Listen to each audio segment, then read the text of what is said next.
Paul Harrell, weekdays from 4 to 6. Learn more at paulharrell.com. Welcome back to the program. We have former State Representative Donnie Copeland of the CopelandReport.com, an Arkansas news aggregator. Donnie, welcome back. Hey, thank you so much, Paul. So good to be on with you. I appreciate it. I want to highlight your website real quick. We're going to throw it up on the screen for everybody. Now, it's spelled Koplan report. That's correct. There's no D's in there. That's right. Koplan. We put it on the Facebook Live feed as well. Joe, can you throw up the Copeland report real quick? Just what I want people to see this. It does look a lot like the Drudge report, but we're talking about an Arkansas news aggregator. Some great stories on here. Just at the top, former Arkansas children's employee arrested for internet stalking of a minor. Update: Sons releases statement following lawsuit of murdered realtor. I mean, you can really get a feel for everything that's going on in Arkansas. Donnie, what made you think of this? Honestly, it was the Drudge report that kind of started the thinking, and we said, well, Arkansas needs something like that for us locally, and then we kind of throw in and pinch in some national stories as well. So you can go to our site and get a good view of all the major stories in Arkansas that are Arkansas stories. And some of these, by the way, are originate out of other states, but they're about Arkansas. And then we put in some really smart, what I think are really smart opinion pieces from some not quite so mainstream writers. And so it ends up being a really good mix. We got some real exciting news. We're going to be on a call tonight with some people from MIT, and we're working on a project that we're going to be able to let everybody know about in the next few weeks. And good. If you will allow me, I think when we get this nailed down, I would love to be able to break it right here on the Paul Harrell Show. Absolutely. You're always welcome. So Donnie, we have you guys linked to a Conduit for Action story last week, the death of tax relief, raging liberal chosen to guide Arkansas tax policy. Now, as a former state representative down at the Marble Palace, as somebody who's seen a tax farce happen or a task farce happen before in healthcare, now it's taxes. What are your thoughts on all of this? Great question, Paul. I think A is, why are we hiring someone to do the job of the legislators? That's first. That is the legislators' jobs. Is they break off into committees. They have these different form committees, and they have subcommittees. You could pull in some really sharp business people, men and women from the private sector, put it together, and save millions of dollars. Not to mention, I think the third C is you have a bona fide liberal whose tax policy is the opposite of the party in power, supposedly, that is going to be heading this up. So, I mean, I'm not thinking he's going to come back and say, hey, let's cut government by 30% and lower taxes by 20%, so we'll have a 5%. I think he's probably going to figure out ways to, raise revenue and keep spending because he's a liberal. That's what they do. Mm-hmm. Yeah, and on Twitter, I mean, some of the tweets in here, tax cuts are not necessarily tax reform. And he doesn't say necessarily. He says tax cuts are not tax reform. He's blocked by President Trump on Twitter. He says that Obama is light and Trump is dark.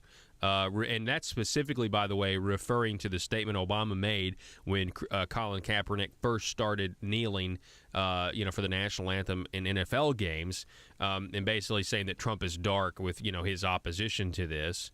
He's anti-gun. He retweets Michael Bloomberg and Moms Demand Action and things like that.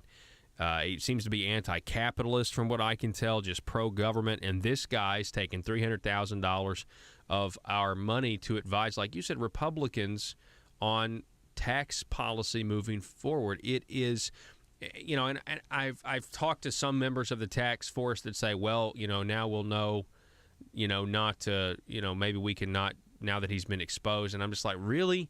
How optimistic can you still be when the consultant that has now been hired, you're going to have to contend with that. You're paying them to contend with, tax cuts. I mean, it's very frustrating that they've stacked the deck like this. Yeah, absolutely. And looking back, I don't know, in my time in the legislature, I pulled one of the key people of the state aside, and I won't name a name because it was off the record when I asked him. But I asked him, I said, could we cut 5% a year of state employees, which would give us 20% in 4 years. It would give us 40% reduction in workforce, not fire one person. And could we still run state government and give everybody a 25% raise over 8 years?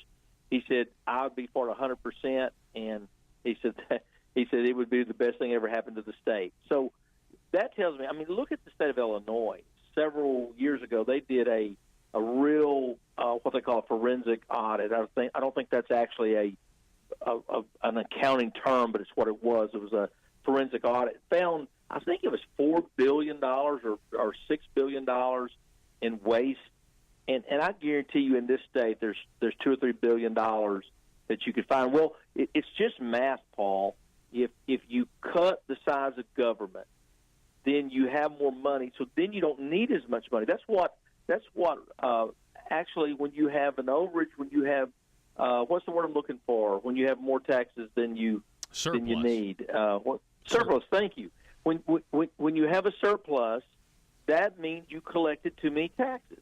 And so what you do is every time you have a surplus, you lower the tax rate, and then you keep reducing the size of government, and you keep reducing the size of government until you get it to the optimum size where it's small. But it's the natural thing for it to grow and swell, and the Republicans have just fallen into the trap. And for the last several years, well, since we've been in power, a few of us fought it, but it's just the same old that it was when the Democrats were in power. Yeah, and that's the whiteboard for this week. In my studio, Dems still in control. I mean, that's what essentially their policies are still driving things, just with a different name.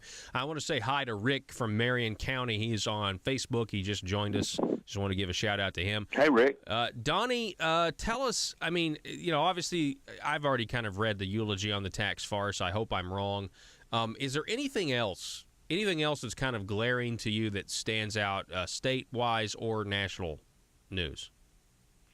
I would say on a state level, we continue with this nibbling around the edges. We continue with this expansion of the welfare state through Obamacare, Medicaid expansion. We do not cut the size of government. Government has grown, the overall expenditures. I'm talking about state government. Taxes, we lower a few, and then we raise more than we lower as far as in net dollars. And so it's got to be really frustrating, Paul, for conservatives, Democrats even, Republicans. Then add insult to injury, you have in these urban areas like Little Rock where the state's coming in, taking control of their schools, and bring the guy in from Northwest Arkansas to run it, and the school's no better than it was when the Democrats were in power and they let the schools run themselves. So I think you have, and not to mention the corporate welfare. Everybody says when we get all these jobs coming in. Here's the question: if you're at 3% unemployment, which is in effect really full employment, and you paying the Chinese to come in. What you're really paying the Chinese to do is take jobs from a small business in Arkansas. You're paying them to come in and take those workers, so they have to retrain workers because they're not getting money. Mom and pop, they're not getting any money from the government, but the Chinese are. So corporate welfare, personal welfare, higher taxes, not a real major move on regulation. It looks like business as usual. Then on a national level, man. I tell you what, one of the most beautiful things I've seen in a long time is Mitch McConnell and Donald Trump in the Rose Garden, and Donald Trump talking in front of the national media, talking about the insurance companies getting all of this corporate welfare, and these politicians are being paid off, and he turns around to McConnell and says, I don't know, Mitch, maybe you're getting some of that money too. Oh, and yes. McConnell like he swallowed a frog, man. It was just it like was great. I mean, it beautiful. Was, but that's what's happening in the state as well. So it's corporate welfare, business as usual. Yeah, so the scheme of that in the healthcare was vote for more government intervention in healthcare, i.e. more money, taxpayer money supporting the healthcare industry, and then the healthcare companies turn around and funnel money into PACs that turn around and funnel money into contributions to these to campaigns. I mean, that's the vicious cycle, and who knows? Maybe that's why John McCain was the deciding vote to kill it, because he enjoyed the money. But it certainly is, like you said, business as usual. And that was a key national moment. There's no doubt about it. Donnie, let me get your reaction to Jan Morgan. Last week, she announced that she is forming an exploratory committee to run for governor. This would be a Republican primary challenge to Asa Hutchinson. And I've listened to her arguments. I've listened to her specific story as to when she found out that Republicans were in control, the establishment Republicans were in control of the state, and they were inhibiting the will of the people. And I am so encouraged that she's considering running, only because she went down there, experienced what many grassroots conservatives have experienced over the last 3 years. And she says, you know what, this is wrong. I'm going to try to do something about it. I think that right there is a huge victory, that somebody is even thinking publicly about challenging the governor. What are your thoughts on all of this? I could not agree more. I don't know enough about Jan to make a determination, but just back to your point about somebody challenging. Listen, and I said this when I ran against Jane English for the state Senate. I told Jane this personally. I let her know that I was running against her. And I said, look, you're probably going to beat me. And she did, by 2 points.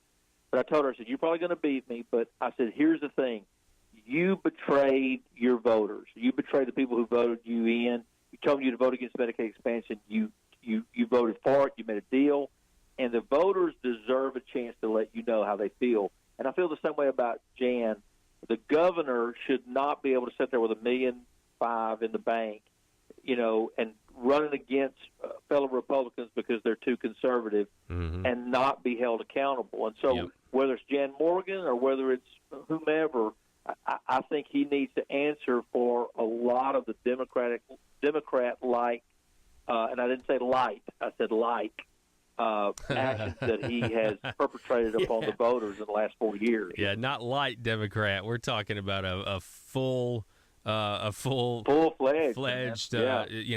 dark brew here. I mean, that's think about his. Go ahead. Yeah, think about his coalition. His coalition has really been supremely moderate Republicans, and almost all the Democrats is how he gets bills passed. That tells you everything you need to know right there. Mm-hmm. Yeah. Yeah, it's the conservative. And you mentioned, he may get a primary in Jan Morgan, but then you look at what he's done, okay? I'm sure the governor's going to deny this, but I'll just tell it because it's obvious. He handpicked James Sturch to challenge Linda Collins-Smith because Linda Collins-Smith's a conservative, and she was the vice chair of Judiciary, and he does not want Senator Linda Collins-Smith to be chair of Judiciary. I'll just tell you that right now, because he's a progressive and she's a real conservative. I believe he's behind State Representative Dan Sullivan in Northeast Arkansas getting a primary challenge from the hospitals. Mr. Peck. No doubt. And Dan Sullivan's one of the most conservative legislators that's down there, got a great voting record. And who knows what's to come? I mean, he already did this to Josh Miller the last cycle. Josh Miller won and beat the governor's candidate. And so what does Governor Asa Hutchinson expect then, Donnie? What does he expect? Does he expect people just to say, well, you're the king? I mean, should we just convert the whole state to a monarchy? Well, I can just tell you, if I had $1 million of expendable income in the bank, I'd run against him in a heartbeat, and it would be for one reason and one reason only. Because I wouldn't need $1.5 million, the same amount of money he has, because the truth doesn't need as much money as a lie. And so, I would do it. In fact, I'd do it for $500,000. And the reason I would is because I would force him. I would love to have 6 debates and have him answer the questions about running against Republicans, about fighting gun bills, about corporate welfare, about expanding Obamacare and enabling Obama to wedge Obamacare into states, to be the only Republican at that time in the South governor to endorse Obamacare Medicaid expansion. Mm-hmm. And I just think there needs to be people that has the guts, to call him out, or not just him, but anybody that campaigns one way and then governs another way. Yeah, that's exactly right. Donnie, I appreciate it, sir. Folks, the website is CopelandReport.com. That's KOPLAN report.com. Donnie, it's always great. We'll do it again sometime. Hey, thank you, Paul. Appreciate right. you, man. Take you. Care. Folks, the phone number, call, text, 870-275-9799. Back in just a moment. Paul Harrell, weekdays from 4 to 6. Learn more at paulharrell.com.